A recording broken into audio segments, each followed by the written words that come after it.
नमस्कार दोस्तों, स्वागत है आपका हमारे इंस्पायर्ड लाइफ चैनल पर। आज हम एक अद्वितीय ग्रंथ श्रीमद् भगवद गीता के माध्यम से जीवन के मूल्य और मार्गदर्शन के विषय में बात करेंगे। भगवद गीता जिसमें भगवान कृष्ण ने अर्जुन को धर्म, कर्तव्य और जीवन के मूल्यों का उपदेश दिया है, हमें एक नए दृष्टिकोण से जीने का मार्ग दिखाती है। इस ग्रंथ से हम सीखते हैं कि जीवन की हर परिस्थिति को कैसे स्वीकार करें और आगे बढ़े। भगवद गीता का संदेश है कि हमें अपने कर्तव्यों का पालन करना चाहिए। इस ग्रंथ से हम जीवन में साहस और संतुलन का मूल्य समझते हैं, जो हमें सफल और सुखी जीवन की दिशा में आगे बढ़ने में मदद करता है। आज हम आपको भगवान श्री कृष्ण की बड़ी ही अद्भुत कहानी सुनाने जा रहे हैं। एक बार भगवान श्री कृष्ण पृथ्वी लोक पर भ्रमण के लिए निकले तो उन्होंने एक युवक को देखा। वह ईश्वर को दोष देता जा रहा था। वह अपने जीवन से निराश था, दुखी था। तब भगवान श्री कृष्ण बौद्ध भिक्षु का रूप धारण करके उस युवक को असली दुख के बारे में ज्ञान देते हैं। तो चलिए इस कहानी के माध्यम से समझते हैं कि असली दुख क्या होता है। अगर आप ये कथा सुन रहे हैं तो पूरा सुनिए। कथा को आधा अधूरा छोड़कर जाने की गलती मत करिएगा, क्योंकि इस पवित्र कथा को पूरा सुनने से मन चाहे फल की प्राप्ति होगी। इसलिए इस कथा को पूरा सुने।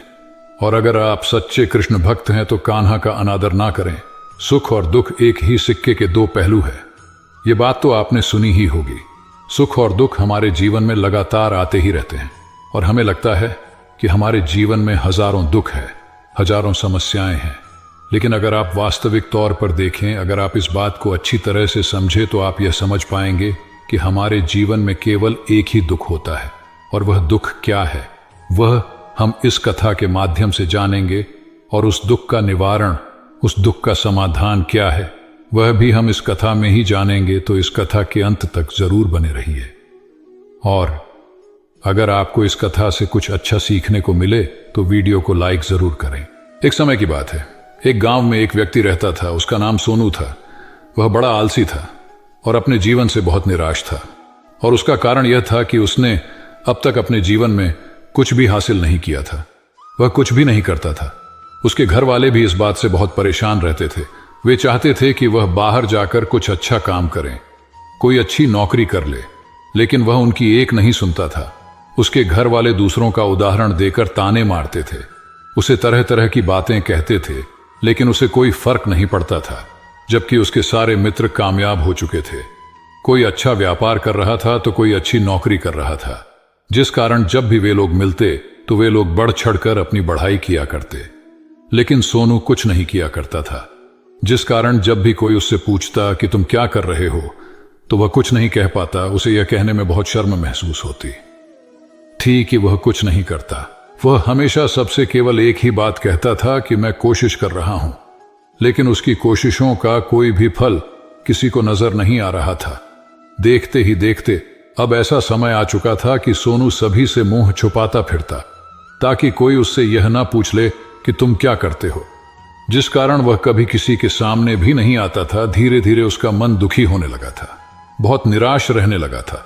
उसे अब ऐसा प्रतीत होता था मानो वह इस धरती पर बोझ है, जिस कारण वह अपने आप को बहुत अकेला महसूस करता, बहुत तन्हा महसूस करता।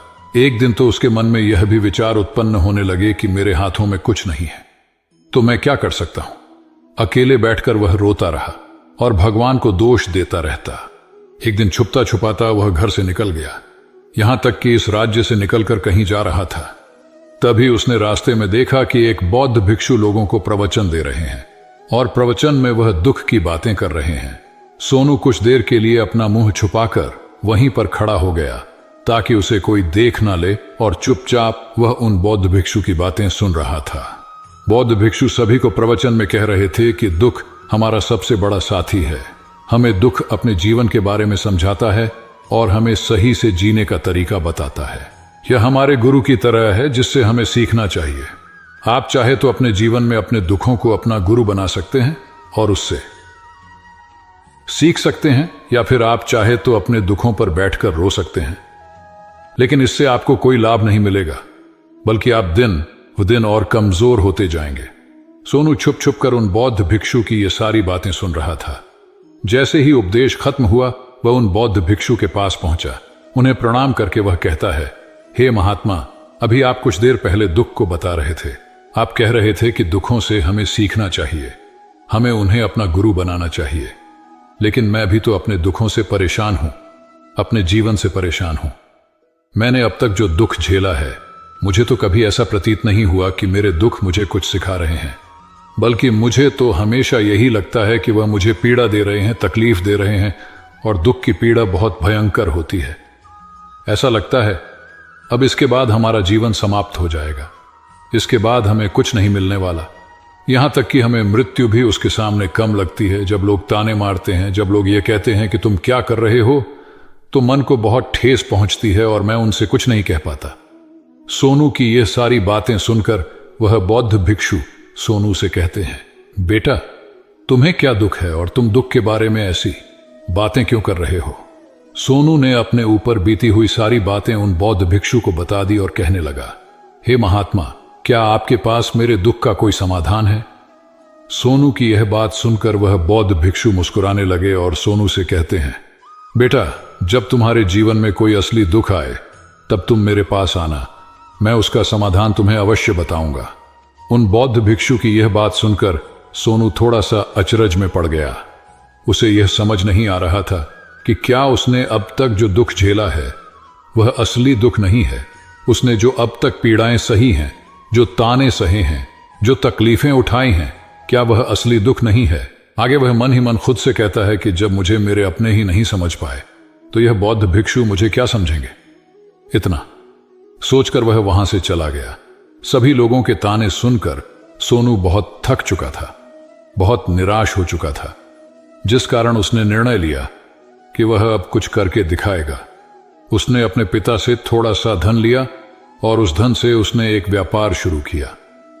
उसके पिता बहुत खुश थे कि कम से कम मेरा बेटा कुछ करने का प्रयास तो कर रहा है, लेकिन उसे व्यापार में कोई सफलता नहीं मिल रही थी, जिस कारण वह बहुत ही हताश हो चुका था। उसे यह समझ नहीं आ रहा था कि वह क्या करे, किस तरह से अपने व्यापार को आगे बढ़ाए। तभी उसके पिता ने उससे कहा, बेटा कोई बात नहीं, इसी तरह से प्रयास करते रहो, आज नहीं तो कल सफलता अवश्य मिलेगी। सोनू ने अपने पिता की बात मानी और अपने व्यापार में और भी कड़ी मेहनत करने लगा। धीरे धीरे उसे सफलता मिलने लगी और फिर उसने रफ्तार पकड़ ली। देखते ही देखे केवल 3 सालों के अंदर वह एक बहुत बड़ा व्यापारी बन गया। अब उसके पास धन दौलत की कोई कमी नहीं थी। लोग जो उसे पहले ना पसंद किया करते थे अब उसे पसंद करते थे, उसकी चिंता करते थे, उसके कार्यों की सराहना करते थे। उसके माता पिता भी अब अपने बेटे से बहुत खुश थे और उसकी सफलता से अत्यंत प्रसन्न थे। धीरे धीरे सोनू के मित्रों की संख्या तार बढ़ती जा रही थी। सोनू के कुछ मित्रों ने उसे यह भी सलाह दी कि उसे अपना व्यापार और तेजी से बढ़ाना चाहिए, उसे और फैलाना चाहिए। जब तुम आज केवल इस नगर के सबसे बड़े व्यापारी हो, तब तुम इतना खुश हो, तुम्हारे साथ ये सारे लोग हैं, वहीं पर तुम सोचो कि जब तुम इस राज्य के सबसे बड़े व्यापारी बन जाओगे तब तुम्हारे यहां पर लोगों की भीड़ लग जाएगी। लोग तुमसे मिलने के लिए समय मांगेंगे, यहां तक कि इस राज्य का राजा भी तुमसे मिलना चाहेगा, तुम्हारी तारीफ करेगा, और यदि कभी ऐसी जरूरत आ पड़ी तो वह तुमसे धन भी उधार लेने के लिए अवश्य आएगा। सोनू को अपने दोस्तों की यह बात बहुत पसंद आई। सोनू ने सोचा कि मेरे मित्र सही कह रहे हैं, मुझे अपने व्यापार को और बड़ा करना चाहिए और फैलाना चाहिए, तभी तो हर कोई मेरे बारे में जान सकेगा, हर कोई मुझे पहचानेगा। उसने बिना देरी किए अपने समय को बिना गवाए अपने व्यापार में और मेहनत करने लगा। लेकिन अब की बार उसके मन में धैर्य नहीं था, जिस कारण उसने कुछ अनुचित कदम उठाए ताकि उसका व्यापार जल्दी से जल्दी और बड़ा हो जाए। उसने कई लोगों से अधिक मात्रा में धन उधार ले लिया, जिससे उसके ऊपर अब काफी आरण हो चुका था। और इतना ही नहीं, वह यहां तक नहीं रुका, उसने अधिक से अधिक मुनाफा कमाने के चक्कर में अपने माल की गुणवत्ता को भी खराब कर दिया, जिससे अब उसके माल में वह बात नहीं रह गई थी जो पहले हुआ करती थी। लेकिन वह अपने मित्रों की बात सुनता रहा, जैसा उसके मित्र कहते थे वह वैसा ही करता चला जा रहा था। यहां तक कि उसने अपने व्यापार को और भी तीव्रता से बढ़ाने के लिए उसने दूसरे छोटे व्यापारियों के खिलाफ षड्यंत्र भी रचना शुरू कर दिया, जिस कारण उसके मन में अब पहले जैसा सुकून नहीं था। उसे अब रातों को नींद नहीं आती थी। वह केवल एक ही विचार में लगा रहता था कि किस तरह से उसका व्यापार पूरे राज्य में फैल जाएगा और वह इस राज्य का सबसे बड़ा व्यापारी बन जाएगा। जिस कारण वह दिन रात केवल इसी मेहनत में लगा रहता कि उसका व्यापार जल्दी से जल्दी और बड़ा हो जाए। हालांकि उसके पास अब सब कुछ था, धन दौलत, घर, गाड़ियां, नौकर चाकर, सभी सुख सुविधाएं, लेकिन उसके बावजूद भी वो उन चीजों का लाभ नहीं उठा पा रहा था, क्योंकि उसका पूरा ध्यान केवल अपने व्यापार को और उन्नति पर ले जाने में लगा था। एक दिन सोनू अपने रथ पर बैठकर एक मार्ग से होकर गुजर रहा था। तभी रास्ते में उन गुरुवर का आश्रम आया।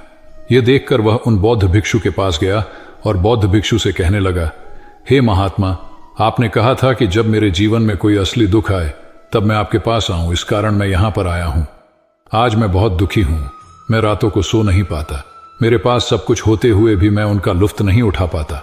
उसने अपनी सारी बातें एक एक करके उन बौद्ध भिक्षु को बता दी। तभी वह बौद्ध भिक्षु सोनू से कहते हैं, बेटा, जब तुम पहली बार आए थे तब भी तुम बहुत दुखी थे, लेकिन तब तुमने अपने दुख से क्या सीखा था? इसके जवाब में सोनू उन बौद्ध भिक्षु से कहता है, हे महात्मा, जब मैं अपने जीवन में कुछ नहीं कर पा रहा था तब मैंने अपने दुखों से यह सीखा था कि केवल सोचने मात्र से कुछ नहीं होगा, उसके लिए हमें कुछ करना भी पड़ेगा, और केवल कोई कर्म करना ही हमें सफल नहीं बनाता, बल्कि उस कर्म को उसके अंजाम तक पहुंचाना हमें सफल बनाता है। फिर चाहे रास्ता कैसा भी हो, फिर चाहे परिस्थितियां कैसी भी क्यों ना हो, फिर चाहे कितनी भी बाधाएं आपके रास्ते में क्यों ना आ जाएं, चाहे ऐसा क्यों ना लगने लगे कि अब आपके जीवन में कुछ नहीं बचा और आप कुछ नहीं कर सकते, तब भी हौसला बनाए रखें, उम्मीद न छोड़े और आप अपने कार्य पर डटे रहे, ये सोचकर कि जब तक मैं अपने कार्य को सफल नहीं कर लेता, जब तक मैं अपने लक्ष्य तक नहीं पहुंच जाता, तब तक मैं इस कार्य को करता रहूंगा, मैं इस कार्य में अवश्य सफल होकर ही रहूंगा। जबकि बाकी लोग केवल सफल लोगों को महत्व देते हैं, उनके कर्मों को नहीं। सोनू की यह सारी बातें सुनकर वह बौद्ध भिक्षु मुस्कुराने लगे और सोनू से कहते हैं, बेटा, जब तुम्हारे जीवन में असली दुख आए तब तुम मेरे पास आना, मैं तुम्हारी समस्या का समाधान अवश्य करूंगा। इतना कहकर वह बौद्ध भिक्षु वहां से उठकर चले गए। सोनू एक बार फिर से उनकी यह बातें सुनकर आश्चर्यत रह गया। उसे अब यह समझ नहीं आ रहा था कि क्या उसने जो दुख देखा है, उसने जो तकलीफें अब तक सही हैं, क्या वह असली दुख नहीं है। उसके मन में अब एक सवाल उत्पन्न होने लगा कि असली दुख क्या है और इसकी पहचान क्या है, और मुझे कैसे पता चलेगा कि किस समय में मैं असली दुख में हूं। लेकिन उसने कुछ नहीं कहा। वह यह सब सोच ही रहा था कि तभी वह बौद्ध भिक्षु सोनू के पास एक बड़ा सा घड़ा लेकर पहुंच जाते हैं। उस घड़े के अंदर सोने के सिक्के थे। उस घड़े को देते हुए वह बौद्ध भिक्षु सोनू से कहते हैं, बेटा, तुम इसे उस पेड़ के नीचे दबा दो, क्योंकि यह मेरे किसी काम का नहीं है। जब मुझे इसकी जरूरत पड़ेगी तब मैं वहां से खोद कर इसे निकाल लूंगा, लेकिन अभी के लिए इसे वहां पर मिट्टी के नीचे दबा दो। सोनू ने उस बौद्ध भिक्षु की बात मान ली और उस घड़े को पेड़ के नीचे जाकर मिट्टी में दबा दिया। इतना करके वह गुरुवर को प्रणाम करता है और वहां से वापस अपने घर की ओर लौट जाता है। धीरे धीरे समय बीतता गया। समय के साथ साथ सोनू व्यापार में और भी ज्यादा उन्नति कर चुका था, लेकिन माल की गुणवत्ता अच्छी ना होने के कारण अब उसके व्यापार में घाटा होने लगा। अब उसके पास कुछ नहीं, और धीरे धीरे ऐसा समय आया कि उसने जो कर्जे लिए थे वह कर्जे भी चुकाने थे। लेकिन वह तो यह सोचकर निश्चिंत था कि उसने जो कुछ भी कर्जे लिए हैं वह कर्जे उसने अपने मित्रों से लिए हैं, जिस कारण वह उन्हें लौट आने में थोड़ी देर अवश्य कर सकता है। वह तो यह सोच रहा था कि उसके मित्र उसका बुरे समय पर साथ देंगे, लेकिन सबसे पहले उसके मित्र ही उससे अपना कर्ज वापस लौट आने की मांग करने लगे। तब सोनू को एहसास हुआ कि कोई भी अपना नहीं है। उसने अपने मित्रों से उस कर्ज को लौट आने के लिए थोड़ी सी मोहलत मांगे, लेकिन सोनू के किसी भी मित्र ने उसे कर्ज लौटाने के लिए वह मोहलत नहीं दी, बल्कि वे लोग उसे जान से मारने की धमकी देने लगे अपने मित्रों के मुंह से। यह सब सुनकर सोनू बहुत ही आश्चर्यचकित रह गया। वह जो कुछ सोच रहा था सब कुछ उल्टा पड़ गया। जिस व्यापार के चलते उसके मित्र बने थे, इतने शुभ चिंतक बने थे, वे सब उससे दूर जाने लगे थे। हर कोई उसे पीछा छुड़ाना चाहता था, कोई भी उसका साथ नहीं देना चाहता था। धीरे धीरे उसकी सारी संपत्ति नीलाम हो गई। अब उसके पास कुछ नहीं बचा था। वह सड़क पर आ चुका था। उसने हार मानकर अपने माता पिता से कहा, पिताजी, मेरी मदद कीजिए, मेरे ऊपर बहुत आरण है, मुझे उसे लौटाना है, कृपा करके मुझे थोड़ा सा धन दे दीजिए। इस पर सोनू के पिता ने सोनू से कहा, बेटा, मेरे पास तो ले देकर बस यही एक छोटा सा घर है, अगर ये अभी मैं तुम्हें दे दूं, यदि मैं इसे भी बेच दूं, तो मैं और तुम्हारी मां कहां रहेंगे? हमें दर दर की ठोकरें खानी पड़ेगी, हमें सड़कों पर भीख मांगनी पड़ेगी। ले देकर अब हमारे पास केवल यही संपत्ति बची है, इसलिए मैं तुमसे क्षमा मांगता हूं। अपने माता पिता के मुख से यह सुनकर सोनू चुपचाप वहां से चला गया और मन ही मन सोच रहा था कि अब मेरे पास कुछ नहीं बचा, जो था वह तो सब लुट गया, बर्बाद हो गया। अब मैं जीकर क्या करूंगा? अब मेरे पास केवल एक ही रास्ता है जिससे मैं अपने कर्जदारों से अपना पीछा छुड़ा सकता हूं। यह सोचता हुआ वह एक ऊंची पहाड़ी की ओर पहुंचा। वह पहाड़ी पर चढ़ता ही जा रहा था कि तभी उसे याद आया कि उन बौद्ध भिक्षु ने कहा था कि जब तुम पर असली दुख आए तभी तुम मेरे पास आना, मैं तुम्हारी समस्या का समाधान अवश्य करूंगा। यह सोचकर सोनू के मन में एक बार फिर उम्मीद की एक लहर दौड़ पड़ी। सोनू तुरंत दौड़ता हुआ उन बौद्ध भिक्षु के पास पहुंचा और सोनू ने उन्हें प्रणाम करके अपने ऊपर बीती हुई हर एक बात उन्हें बता दी और कहने लगा, हे महात्मा, आपने कहा था कि जब मेरे ऊपर असली दुख आएगा तब आप उसका समाधान अवश्य करेंगे। तभी वह बौद्ध भिक्षु सोनू की इस बात को सुनकर मुस्कुराने लगे और कहते हैं, बेटा, कहां है असली दुख? जब तुम्हारे जीवन में असली दुख आएगा तो मैं उसका समाधान अवश्य करूंगा। उन बौद्ध भिक्षु के मुख से यह सुनकर सोनू के सब्र का बांध टूट गया और सोनू ने उन बौद्ध भिक्षु से कहा, हे महात्मा, आखिर यह असली दुख होता क्या है? क्या मैंने आज तक जो भी दुख झेला है, जो भी तकलीफें आज तक मैंने सही है, क्या यह दुख नहीं है? क्या इसे दुख नहीं कहते? तभी वह बौद्ध भिक्षु सोनू से कहते हैं, बेटा, पहले तुम मुझे यह बताओ कि तुमने अपने दुख से क्या सीखा। इसका जवाब देते हुए सोनू उन बौद्ध भिक्षु से कहता है, हे महात्मा, मैंने तो यही देखा है कि जो लोग तुम्हारी तरक्की में तुम्हारा पीछा करते हैं, तुम्हारे साथ जुड़ते हैं, वे लोग तुम्हें अवश्य धोखा देंगे, क्योंकि ऐसे लोग बुरे समय पर तुम्हारा साथ नहीं देने वाले, बल्कि तुम्हारा फायदा उठाने का ही वह प्रयास करेंगे। इसलिए ऐसे लोगों पर भरोसा न करें, बल्कि जो लोग तुम्हारी असफलता के समय पर, तुम्हारे बुरे समय पर तुम्हारे साथ खड़े हैं, वही तुम्हारे असली मित्र है और वही तुम्हारे साथ रहते हैं। और ऐसे लोग तुम्हें बहुत कम मिलते हैं, और जिन्हें ऐसे लोग मिलते हैं उन्हें हमेशा उनकी कदर करनी चाहिए। आगे सोनू उन बौद्ध भिक्षु से कहता है कि जब तुम कोई कार्य कर रहे हो तो उसे पूरी ईमानदारी से करो, धैर्य रखो, लालच ना करो और अपने लक्ष्य तक पहुंचने के लिए किसी के लिए भी कोई षड्यंत्र ना रचो, क्योंकि ऐसा करने से तुम्हारे साथ ही बुरा होगा और तुम हमेशा नुकसान में रहोगे। सोनू की सारी बातें सुनकर बौद्ध भिक्षु उस पेड़ के पास पहुंचे। उन्होंने गड्ढा खोदा और वह घड़ा निकालकर सोनू के हाथ में थमा दिया, जिसमें सोने के सिक्के भरे हुए थे। वह घड़ा सोनू के हाथ में थमाते हुए उन बौद्ध भिक्षु ने कहा, लो, इसे पकड़ो और जब तुम्हारे जीवन में असली दुख आए तब तुम मेरे पास आना, मैं उसका समाधान अवश्य करूंगा। सोनू अब भी बड़ी अचरज में था। उसे यह समझ नहीं आ रहा था कि आखिर यह असली दुख है क्या। लेकिन उसने अपने हाथों में पड़े हुए उस घड़े को देखा जिसमें सोने के सिक्के थे, और यह देखकर उसे मन ही मन लगा कि चलो, अब थोड़ी सी राहत अवश्य हो जाएगी। मैं अपने मित्रों का वह कर्ज लौट आ सकता हूं और एक नया व्यापार भी फिर से आरंभ कर सकूंगा। उसने उन बौद्ध भिक्षु को प्रणाम किया, उनका धन्यवाद किया और वहां से चला गया। सोनू ने उन सोने के सिक्कों से सभी का कर्जा लौटा दिया और अपने लिए एक बार फिर से नया व्यापार शुरू किया। व्यापार छोटा था, लेकिन अब की बार सोनू बहुत खुश था। उसने पूरी ईमानदारी, मेहनत और लगन के साथ अपने व्यापार पर काम किया और देखते ही देखते एक बार फिर से वह एक बड़ा व्यापारी बन गया। इस बार उसने कोई लालच नहीं किया और ना ही किसी के लिए कोई षड्यंत्र रचा, बल्कि पूरी ईमानदारी और मेहनत के साथ अपने व्यापार पर काम किया। लेकिन जैसे जैसे आप धनी होते जाते हैं, जैसे जैसे आप अमीर बनते जाते हैं, आपके मन में एक डर और उत्पन्न होने लगता है, और वो है अपनी दौलत को न खो देना। जिस कारण लोग दान करना शुरू कर देते हैं, पुण्य करना शुरू कर देते हैं, लोगों की मदद करते हैं ताकि उनके जीवन में कभी कोई दुख ना आए। लेकिन यह जीवन सुख और दुख का संगम है, जिस कारण हर किसी को सुख और दुख से होकर गुजरना ही पड़ता है। इसी वजह से एक बार फिर से सोनू के जीवन में एक और दुख उत्पन्न हुआ। अब की बार उसके माता और पिता दोनों की मृत्यु हो गई। सोनू अपने माता पिता से बहुत प्रेम करता था, जिस कारण उसके मन को बहुत गहरा आघात पहुंचा। जब आखिरी बार वह उन्हें देख रहा था तो उसके मन में हजारों सवाल उत्पन्न होने लगे। वह अपने घर लौटा।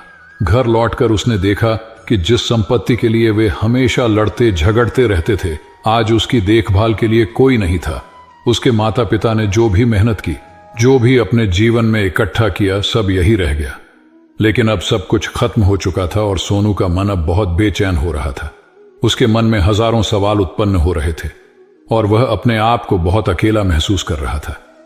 उसे बहुत खाली सा महसूस हो रहा था। उसने इधर उधर देखा लेकिन उसे कुछ समझ नहीं आया। तभी उसे उन बौद्ध भिक्षु की याद आई। फिर वो तुरंत ही उन बौद्ध भिक्षु के पास पहुंचा। उसे देखते ही उन बौद्ध भिक्षु ने सोनू से सवाल किया, क्या बात है बेटा, क्या कोई फिर से दुख आन पड़ा? तभी सोनू ने कहा, नहीं गुरुदेव, अब तो सब ठीक है, लेकिन आज मेरे माता पिता की मृत्यु हो गई और मैं बहुत अकेला महसूस कर रहा हूं। मैं बहुत दुखी महसूस कर रहा हूं, जैसे कुछ खाली सा है, जैसे कुछ अकेलापन सा है। तभी वह बौद्ध भिक्षु सोनू से कहते हैं, बेटा, इसमें दुखी होने वाली बात क्या है? यह तो जीवन है, एक दिन तो सभी को जाना है। यहां पर कोई भी रहने नहीं आया और ना ही कोई रहेगा। हम सब एक ना एक दिन मृत्यु को प्राप्त हो ही जाएंगे और मृत्यु कब आएगी यह किसी को नहीं पता। हो सकता है कि तुम्हारी मृत्यु कल ही हो जाए या फिर आज और अभी। यह सुनकर सोनू आश्चर्यचकित रह गया। उसने उन बौद्ध भिक्षु से कहा, हे महाराज, आप ये क्या कह रहे हैं? मैं तो अभी जवान हूं और मुझे तो अभी अपनी पूरी उम्र जीना है। मैं तो जीना चाहता हूं, कुछ करना चाहता हूं, और आप कह रहे हैं कि मैं कभी भी मृत्यु को प्राप्त हो सकता हूं। इस पर वह बौद्ध भिक्षुक सोनू से कहते हैं, बंदे, इस भ्रम में मत रहना कि मृत्यु केवल बूढ़ों को आती है। बूढ़ों के सामने तो उनके बच्चे तक मर जाते हैं। मृत्यु कभी किसी की उम्र देखकर नहीं आती और ना ही किसी को बताकर आती है। उन बौद्ध भिक्षु के मुख से यह सारी बातें सुनकर सोनू और भी ज्यादा बेचैन हो गया और वह चुपचाप वहां से चला गया। उसके मन का वह खालीपन अब भी वैसा ही था। वह अपने आप को बहुत अकेला महसूस कर रहा था। उसके बाद से उसका मन अपने व्यापार में भी नहीं लगता। जब भी वह कोई करता तो उसके मन में ढेर सारे प्रश्न उठने लगते। वह क्या कर रहा है, क्यों कर रहा है, और उसने इस कार्य को क्यों किया? उसके मन में अब एक और प्रश्न उत्पन्न होने लगा था, क्या हम यहां पर केवल इसीलिए आते हैं कि इस जीवन को भोगे और एक दिन मृत्यु को प्राप्त हो जाए? वो ये समझ नहीं पा रहा था कि जीवन का असली मतलब क्या है। उसने कई विद्वानों से पूछा, अपनी तरफ से जो मुमकिन हो सकता था खोजबीन की, लेकिन उसे कोई जवाब नहीं मिल पा रहा था। और जब उसे कोई जवाब नहीं मिला तो उसका दुख और भी बढ़ गया, जिस कारण उसके मन की बेचैनी और भी बढ़ चुकी थी और उसे यह समझ नहीं आ रहा था कि वह क्या करे, कहां जाए, किससे पूछे। तभी उसे फिर से उन बौद्ध भिक्षु की याद आई। वह एक बार फिर से उन बौद्ध भिक्षु के पास पहुंचा और उसने अपने मन की सारी बातें गुरुवर को बता दी। तभी वह बौद्ध भिक्षु मुस्कुराने लगे और सोनू से कहते हैं, बेटा, आज पहली बार तुम्हारे जीवन में असली दुख उत्पन्न हुआ है। वास्तव में तो यही है जिसे हम दुख कह सकते हैं, जो दुख कहलाने लायक है कि हमें पता ही नहीं हम क्या कर रहे हैं, कहां जा रहे हैं, क्यों जा रहे हैं, वह कौन है, क्या है, क्यों है, हम क्या करना चाहते हैं। तभी सोनू ने कहा, हे महात्मा, मेरे इस दुख का समाधान कीजिए, मुझे इस दुख का निवारण दीजिए। तभी वह बौद्ध भिक्षु सोनू से कहते हैं, हम सबके अंदर क्रोध, लालच, लोभ जैसी कई वासनाएं हमारे अंदर घर करके बैठ जाती है, जिस कारण हम अपने जीवन को टुकड़ों में जीते हैं और हमारी चेतना कभी एक नहीं हो पाती। हम कभी एक जगह सोच नहीं पाते, समझ नहीं पाते और हमारी ऊर्जा शक्ति भी पूरी तरह से छिन्न भिन्न हो जाती है। और आजकल के इस दौर में हमारे पास तो इतना भी समय नहीं कि हम एक पल भी निकाल करके, एक पल के लिए मुड़कर अपने आप को देख सके, अपने आप को समझ सके। वास्तविकता में हर कोई यहां पर अपने जीवन भर केवल दुख दुख कह के चिल्लाता रहता है, उसका समाधान निकालने का हर मुमकिन प्रयास करता है, लेकिन जिसे हम दुख समझते हैं वह तो दुख है ही नहीं। तो इसका समाधान आपको कहां से मिलेगा? यह तो परिस्थितियां हैं जिसके कारण हम अपने आप को दुखी समझते हैं, अपने आप को तकलीफ में समझते हैं।